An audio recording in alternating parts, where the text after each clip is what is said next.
At first, nobody believed it. News headlines appeared quietly, almost without urgency, as if the world had somehow grown too tired to react. And somewhere behind closed doors, far away from the cameras, 77-year-old Alice Cooper finally spoke, breaking the silence he had held onto for days. His voice was steady, his words were simple, and yet, the entire rock world froze. Because what Alice Cooper said about Ozzy Osbourne's tragic death wasn't loud, dramatic, or explosive. It was something else. It was something heavier. Something that slowly settled over everyone who heard it. And now, for the first time, that story begins. The story of Alice Cooper and Ozzy Osbourne did not start with fame, or controversy, or even music. Instead, it began in a place much quieter decades before this tragic moment, when both men were still young, still uncertain, and still unaware of the paths that would eventually collide and define them. Alice Cooper, at 77, sat in a dimly lit room when the news first reached him. There were no guitar riffs playing, no stage lights, and no crowd screaming. Just a quiet space, a single cup of coffee, and a notification on his phone that he almost didn't check. It took him several seconds to process what he was reading, several more to understand it, and then several minutes simply staring at the wall, as if searching for a reason that didn't exist. Ozzy Osbourne, gone. The world had lost one of the last giants of rock, and Alice Cooper had lost someone he never truly described as a rival, a friend, or a brother. Instead, he often used a word most people found confusing. He called Ozzy a reflection. Not a reflection of himself, not a reflection of his music, but a reflection of a world that few people understood and even fewer survived.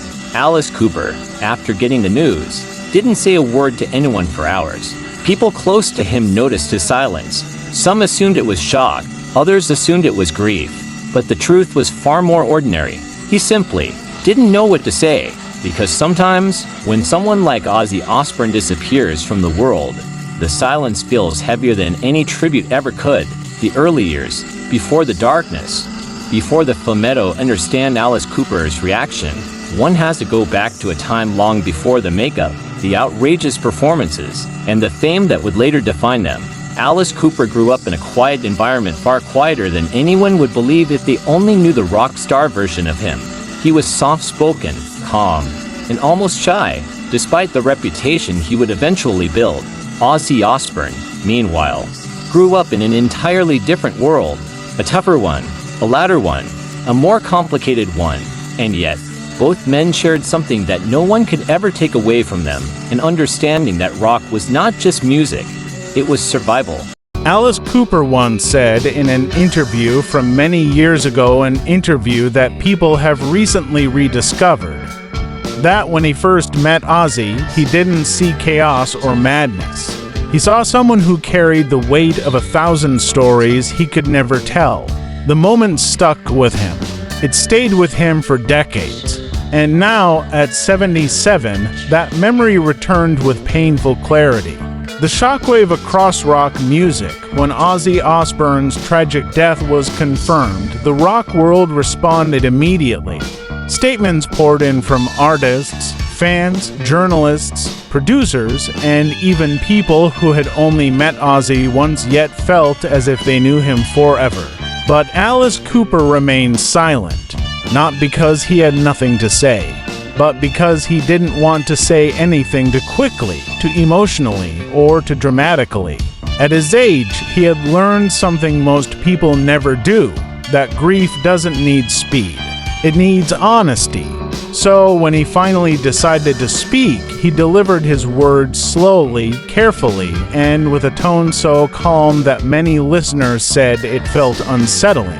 His first sentence was simple. Ozzy lived the life most people only pretended to understand. It was the kind of sentence that required no background, no explanation, and no embellishment.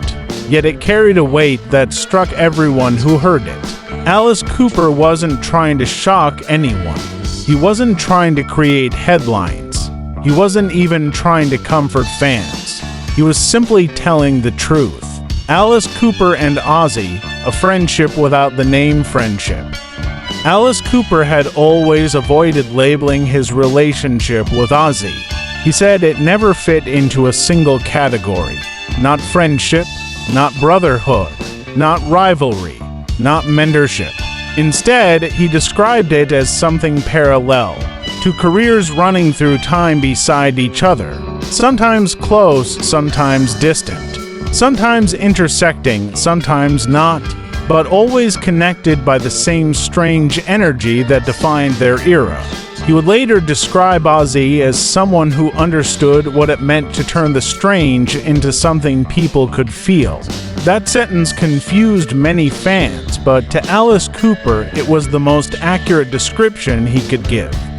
Why Alice Cooper's silence was so important. There are moments when the world expects loud reactions, big statements, emotional outbursts, and heartfelt speeches. But Alice Cooper never operated that way. His relationship with Ozzy had always been grounded in a quiet understanding, not public gestures. So, when the world waited for Alice to react, they expected a dramatic tribute, something theatrical, something filled with symbolism. But that wasn't what came. Instead, the first official words Alice Cooper shared after hearing about Ozzy Osbourne's death were, he didn't owe the world anything, but he gave it everything anyway. The simplicity of that line made it more powerful than any grand tribute. And yet, many people couldn't help but notice that Alice Cooper paused several times during the short statement. Some wondered if he was fighting back tears. Others believed he was simply gathering his thoughts. But the truth was even more ordinary. He was choosing his words carefully, because he wanted to avoid creating unnecessary emotion. Alice Cooper had always believed that grief should be felt, not performed. The day their paths first crossed, according to Alice, the first time he met Ozzy, he didn't realize who he was. Ozzy was quiet, almost too quiet. He spoke softly, with a kind of uncertainty that didn't match his future stage presence. Alice Cooper would later admit that he expected Ozzy to be chaotic, loud, wild, and unpredictable from the very first moment. But instead, Ozzy simply nodded and said, "Nice to meet you." I think it wasn't meant to be funny. It wasn't meant to be dramatic. It was a genuine sentence from a man who constantly felt overwhelmed by the world around him.